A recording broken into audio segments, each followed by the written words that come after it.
وایا فقیره بادشاه وای ته څه غواړې او د څه لپاره راغلی یې؟ زه د بادشاه د لور سره واده کول غواړم. بادشاه ته ووایه چې خپله لور ماته په نکاح کې راکړي. ته څه وای فقیره؟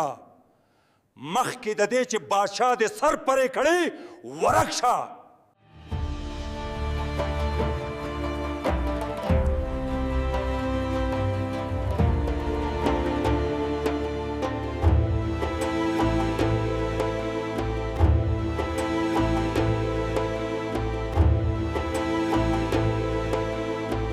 تاریخ وایي چې د آدم په نوم یو درویش قلندر و چې هیڅ مستقل کور او وطن یې نه و. هغه به تل په سفر کې و. همداسې د سفر په حال کې یوه ورځ هغه د بلخ ښار ته ورسېدو او د ښار نه بهر هغه یوه وړوکې کوټه جوړه کړه او هماغه ځای کې اوسېدل شروع کړو. یوه ورځ د کوم ضرورت دپاره هغه ښار ته لاړو.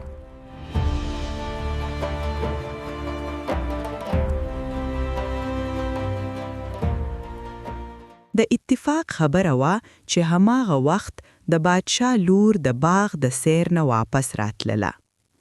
په لاره کې شاندار انتظامات شوي وو. د لارې دواړو غاړو ته ښځې او ماشومان ولاړو چې د شهزادګۍ د هرکلي دپاره راټول شوي وو. آدم فقیر هم د هغوی خواته یوې غاړې ته ودرېدو. کله چې د شهزادګۍ ګاډۍ د هغه له مخې تېرېده نو د سخت باد د وجې نه ناڅاپه د ګاډۍ پرده پورته شوه چې کله د فقیر سترګې د شهزادګي په ښکلي مخ ولګېدې نو هغه د زړه له قومي پرې مین شو. هغه ډېر خوشحاله شو او د شهزادګۍ د ګاډۍ تر شا تر بادشاهي ماڼۍ پورې ورسېدو او ډېر وخت د ماڼۍ نه بهره ولاړ پاتې شو. کله چې ګاډۍ د ماڼۍ دننه ننوته، ای خادمه، دا د چا محل دی او په دې ګاډۍ کې څوک ناسته وه؟ دا شاهي محل دی او په ګاډۍ کې د بادشاه لور ناسته وه چې د باغ سیر ته تللې وه. دا خبرې چې آدم فقیر واورېدې نو هغه نیغ د بادشاه دربار ته ورغی. بادشاه خپل وزیر ته وویل: وزیره، حکم کی زما سلطانه. د دې فقیر نه وپوښتئ چې څه غواړي او د څه دپاره راغلی دی. په امر پوه شوم زما سلطانه.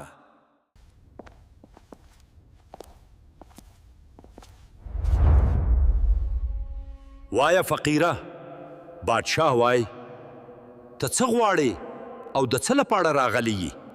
زه د بادشاه د لور سره واده کول غواړم. بادشاه ته ووایه چې خپله لور ماته په نکاح کې راکړي. ته څه وای فقیره؟ مخکې د دې چې بادشاه دې سر پرې کړي ورک شه.